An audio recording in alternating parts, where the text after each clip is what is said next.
St. Gallen is the most eastern province in Switzerland. It's also the most populated, with over 180,000 residents. But you'd never know it from traveling around the countryside. Forests, grazing cows, rolling hills that look like someone comes out every night and dusts them off. Neatness is very important in Switzerland. To get a sense that there are actually more people than cows, you need to go into the area's capital city. The capital city of St. Gallen is called St. Gallen, which can be confusing, but very efficient. Like New York, New York. But St. Gallen was into efficiency for at least 1,000 years before anyone heard of New York. And they are presently in the process of celebrating that history.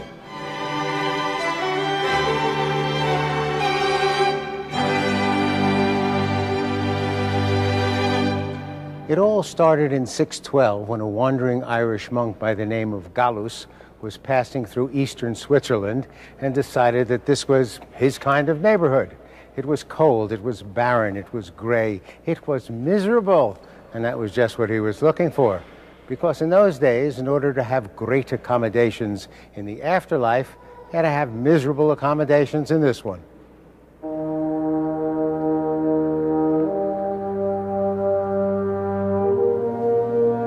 Over the years, Gallus developed a substantial following, and after his death, a Benedictine abbey was founded on the spot where he died. Gallus was sainted, and within 200 years, the abbey became one of the most powerful monasteries in Europe. It was the most important educational institution north of the Alps. The room where the abbey scribes worked became one of the most famous libraries. It was built in 1758 and contains more than 150,000 books from and about the Middle Ages. The books are arranged according to different scientific fields of study. It's still a working library for scholars studying the Middle Ages. This library is considered to be the cradle of the German language. It was here that Latin was first translated and written in the German dialect. Before the St. Gallen translations, German was spoken but not written. The environment inside the abbey might have been magnificent, but the surroundings outside were still pretty rough. At 700 meters above sea level, the only crops that grew well were flax and hemp, which the monks used to weave linen. They also taught the local population how to weave. During the early 1700s, the St. Gallen weavers saw how Turkish hand embroiderers decorated the silks that were being sold in Europe, and they decided to embroider the fabrics made in St. Gallen. By the end of the 1700s, over 40,000 embroiderers were working in eastern Switzerland. And by the middle of the 1800s, the town of St. Gallen had become the world epicenter for embroidery, which it still is.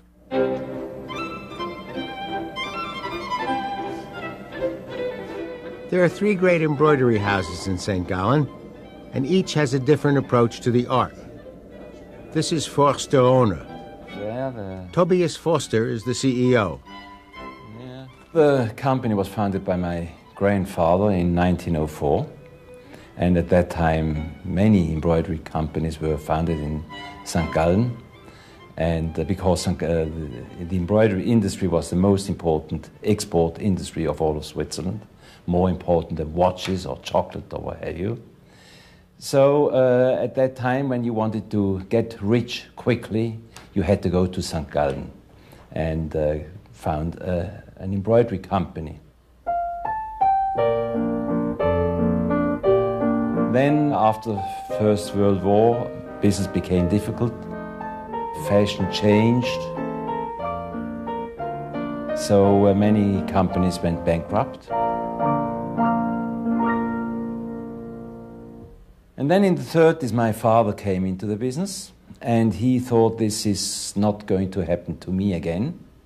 And he thought I have to have an instrument in order to keep embroideries in fashion all the time. And he did it, building up a very close relationship with the best designers of the world. And the best designers of the world at that time were the couture designers in Paris.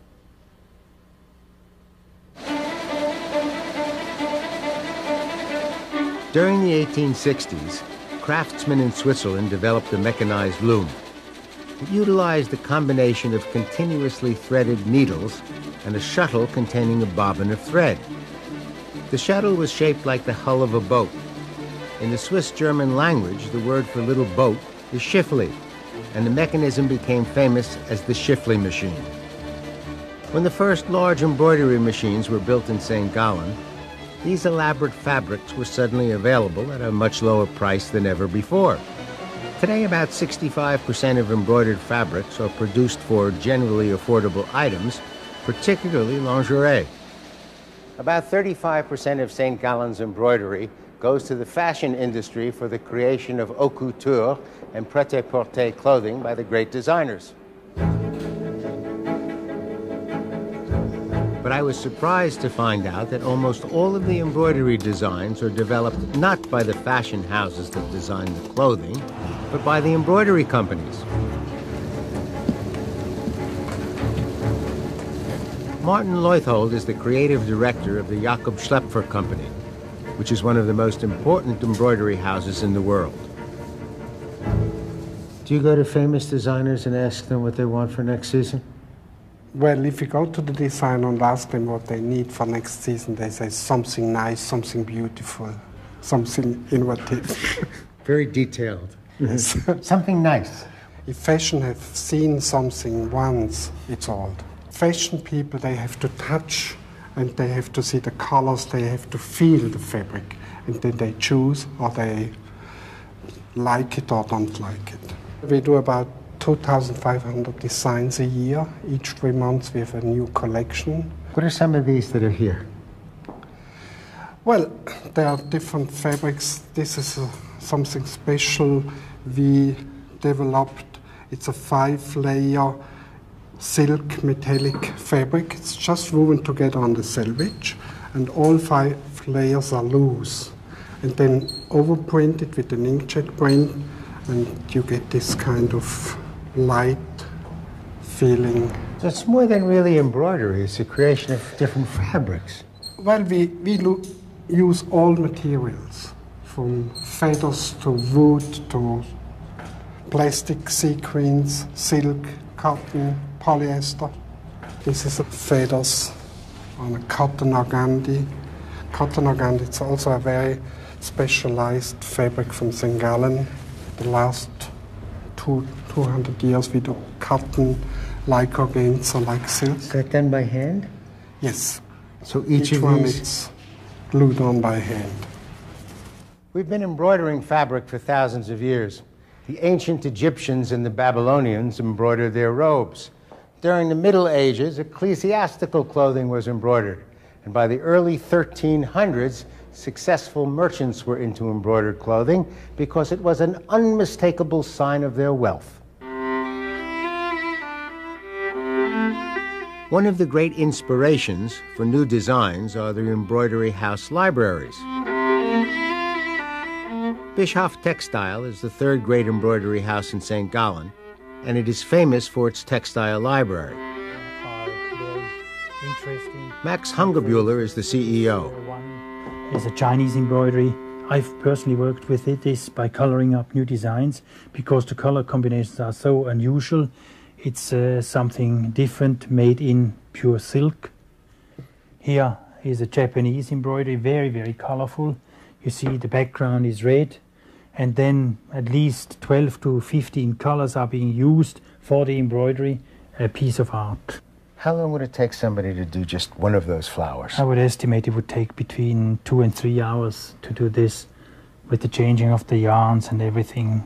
So we're looking at hundreds of hours just to make that piece. Absolutely. Amazing.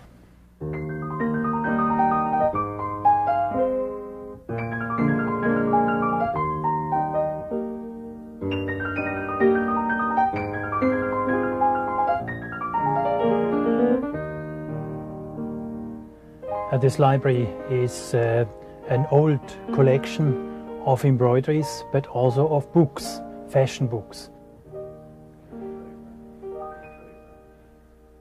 Designers come here and they work with the different books that we have here.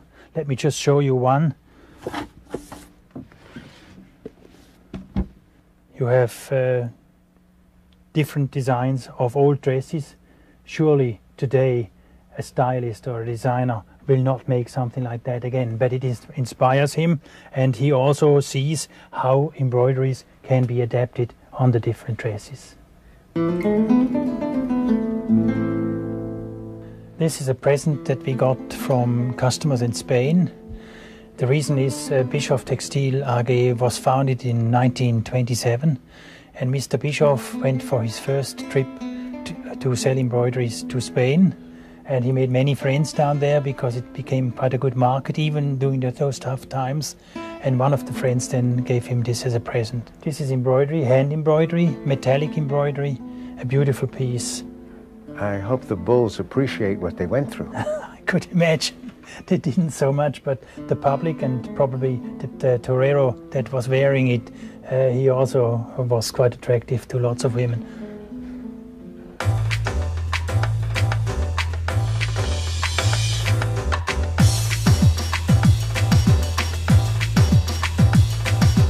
St. Gallen's 1,000-year history in textiles eventually led to the development of its own couture fashion house. It's called Acris. It was founded in 1922 by Alice Crimler Schock. Her children had grown up and gone off on their own. She rechanneled her energy into designing aprons that she sold to her friends. Eventually, the demand for her work developed into a small manufacturing company. When her children entered the business, it became a producer of high-quality ready-to-wear for the great designers in Paris.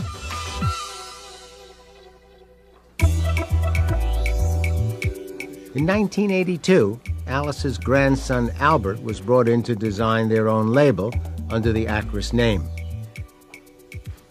Designing for us, it starts always with fabrics. I cannot design or sketch without having fabric in my hands, because a fabric always gives a lot to tell you what is possible and what is not possible.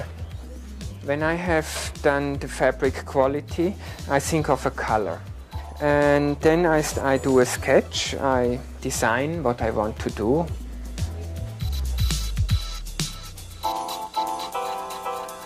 The drawing and the fabric are discussed with the tailor and developed into a three-dimensional model. She does a pattern, and she does a first silhouette which we put on a mannequin, and then we start speaking. It has to be more narrow, it has to be more straight. I want the shoulders larger, less large. It goes to all these details, and if we are good, we need 2-3 fittings. If we are not so good, we need 7, 8, 9 fittings until to get to the final result.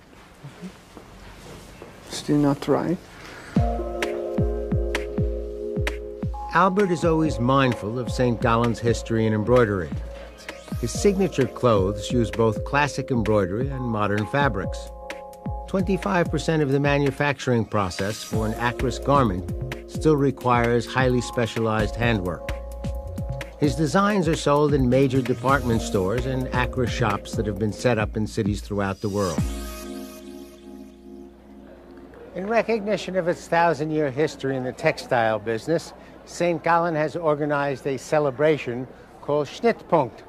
It's a word that's used in the textile industry and means cutting point, but it has a second meaning. It means crossroads, the spot where you choose your future. As part of the celebration, the work of Acris is on display at the Textile Museum.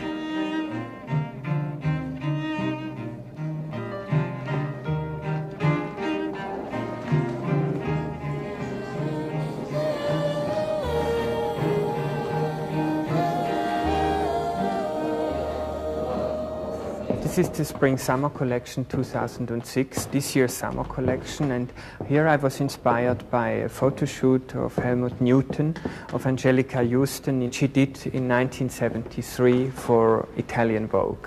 She's wearing a nude-colored, very light chiffon blouse, and I was inspired through all the season by this picture, and it made me develop a lot of extremely light fabrics, but also I only stayed in these nudes and beiges and whites. I felt this was right for this summer. Here I treated our leather, the beautiful leather quality, and we punched it holes to make it light. And look how delicate this all work out for a leather jacket. So these dark spots are holes? Yes, for sure. It looks like it's part of the pattern. This was the piece of the collection. It was the most photographed piece of my fall-winter collection, and once more it's out of St. Gallen embroidery. You see, it's a tulle embroidery with raw wool on, and also this trapeze coat is fully reversible. It was also an archive-inspired pattern, but I love it. It has so much modernity in it, you know.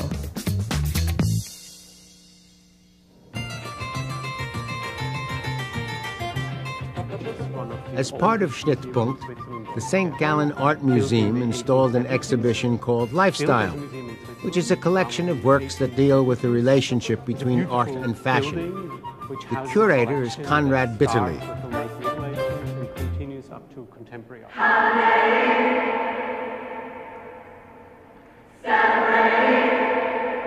What's this piece about? This is a video installation by the South African artist Candice Brights, showing 30 Madonna imitators or Madonna fans singing a whole album by the famous artist, the Immaculate Collection. What's it mean? Madonna is kind of the role model for an identity that constantly changes, from the Latino to the Domina to the material girl. So you have 30 imitators who all try to get into that identity, to imitate this role model, but at the same time they each have their own individuality that they can't hide. Interesting. How do I get out of here? Not for quite a while. You have to sing along for 70 minutes. I'll do the best I can. Holiday. Celebrate. This is a piece by the Geneva-based artist Sylvie Fleury, and it shows a car in a way... It's a real car?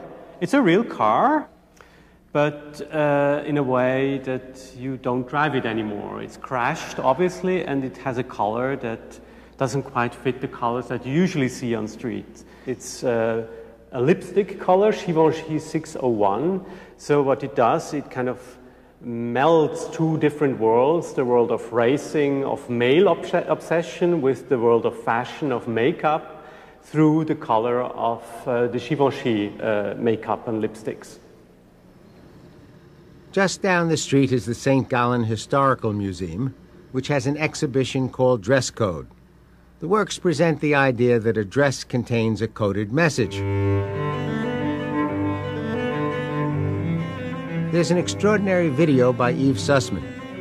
It presents an imaginary vision of the people surrounding the 17th century Spanish painter Velázquez while he was at work.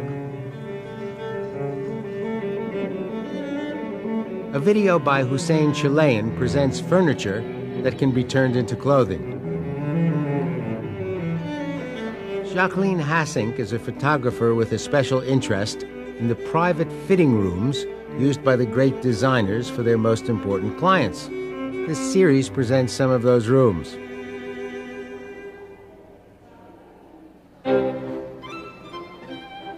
It's difficult to be in Switzerland and not think about Swiss watches. You get the feeling that each street has at least one store selling them, and the selection is rather magnificent. While I was in St. Gallen, I noticed that many of the people involved with fashion, art, and technology wore watches made by a company called IWC, which stands for the International Watch Company. The company was founded by F.A. Jones, an American engineer and watchmaker who came to Switzerland with a plan to use American engineering technology and Swiss craftsmanship to produce watch parts for the American market.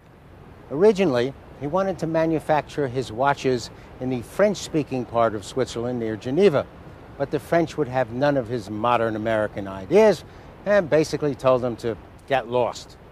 Well, while he was getting lost in the Swiss mountains, he heard about a new hydroelectric plant in eastern Switzerland that was producing low-cost energy, just what Jones needed to power his watchmaking equipment. And so in 1868, he set up IWC. technical innovation has always been an essential part of the company's operation. In 1885, they introduced the first digital watch with teeny windows for the hours and minutes.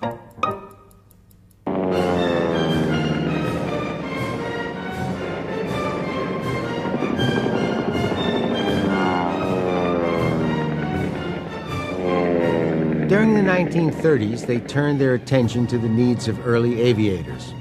Pilots needed a watch that would function precisely at extreme temperatures, could withstand pressure changes, would not be affected by magnetic fields, and was easy to read. They adapted their pocket watches and introduced the big pilot's watch with a long strap because the watch was worn over the pilot's flight suit. They still produce the most advanced watches for pilots.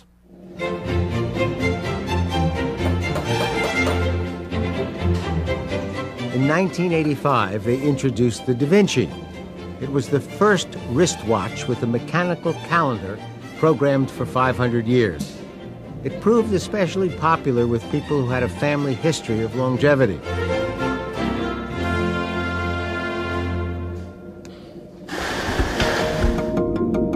They started hanging out with the scuba pioneer Jacques Cousteau. The result was a group of watches known as the Aquatimer Chronograph Cousteau Divers. They even make a model that is water resistant to a depth of 2,000 meters.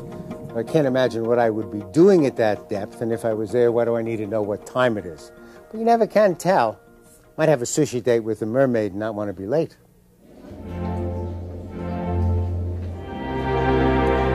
The International Watch Company has an impressive history, and they have certainly developed some fantastic technology. And those are certainly major reasons for their popularity in St. Gallen. Most important, they are made here in the German-speaking eastern part of Switzerland and not in the French part where the original founder was rejected. So there.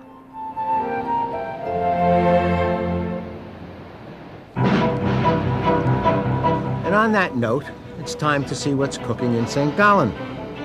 Clearly, its most famous contribution to gastronomy is the St. Gallen bratwurst. Until the middle of the 1800s, sausages were rather coarse in texture. But a technical breakthrough of awesome proportions produced a sausage with a smooth and creamy texture. And soon the St. Gallen bratwurst was born. It's a hot dog that even a dog could love. And when in St. Gallen, the place to get one is Gemperle's. They have their own recipe and produce over 10,000 bratwursts per week. They have the best of the wurst. A St. Gallen bratwurst is made from veal, pork, bacon, and the secret ingredient, which will not be very secret after I tell you, fresh milk. And it's served with a typical Eastern Switzerland roll called a Bürli.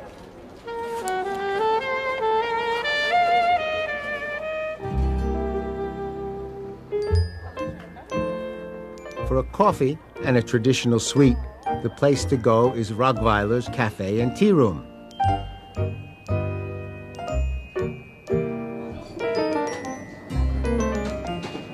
St. Gallen has two great sweets. One is a St. Gallen Spitzen, which means embroidered, and it's actually chocolate with an embroidery pattern on it, both milk and dark.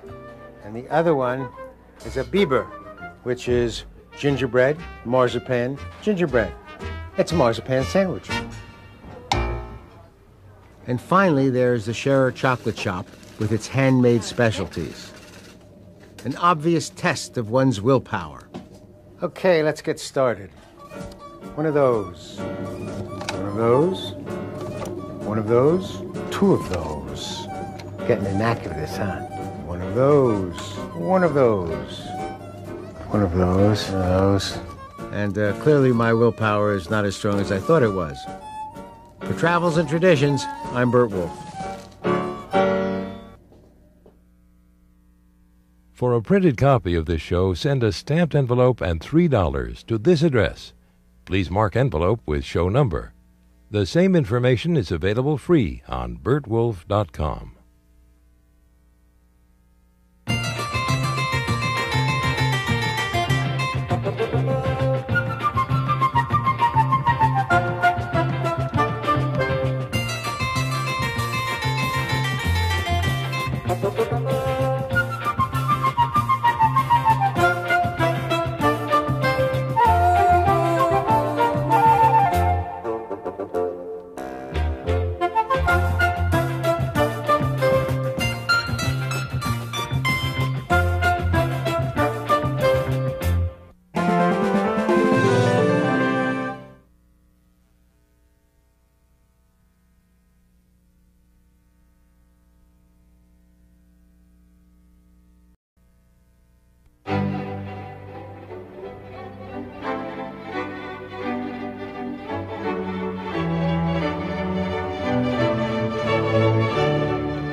St. Gallen is the most eastern province in Switzerland.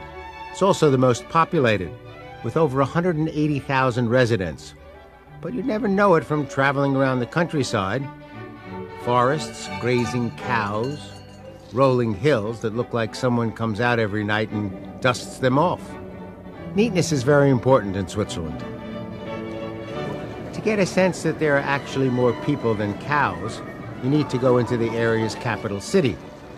The capital city of St. Gallen is called St. Gallen. Embroiderers decorated the silks that were being sold in Europe, and they decided to embroider the fabrics made in St. Gallen. By the end of the 1700s, over 40,000 embroiderers were working in eastern Switzerland, and by the middle of the 1800s, the town of St. Gallen had become the world epicenter for embroidery, which it still is.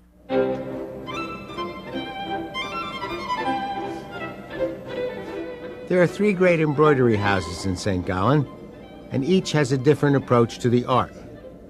This is Forsterone. Tobias Forster is the CEO. The company was founded by my grandfather in 1904. Had to have miserable accommodations in this one.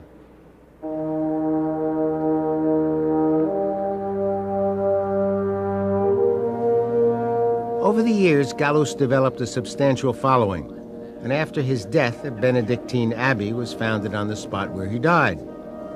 Gallus was sainted, and within 200 years, the abbey became one of the most powerful monasteries in Europe.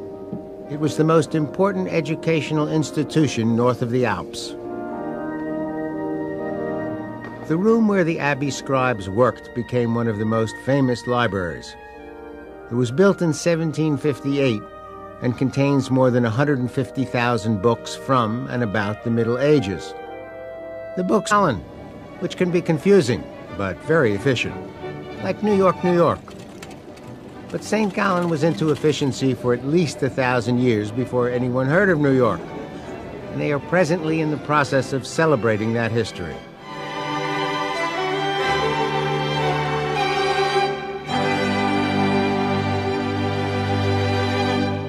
It all started in 612 when a wandering Irish monk by the name of Gallus was passing through eastern Switzerland and decided that this was his kind of neighborhood. It was cold, it was barren, it was gray, it was miserable, and that was just what he was looking for. Because in those days, in order to have great accommodations in the afterlife, they were arranged according to different scientific fields of study. It's still a working library for scholars studying the Middle Ages. This library is considered to be the cradle of the German language. It was here that Latin was first translated and written in the German dialect. Before the St. Gallen translations, German was spoken but not written. The environment inside the abbey might have been magnificent, but the surroundings outside were still pretty rough. At 700 meters above sea level, the only crops that grew well were flax and hemp, which the monks used to weave linen. They also taught the local population how to weave. During the early 1700s, the St. Gallen weavers saw how Turkish hand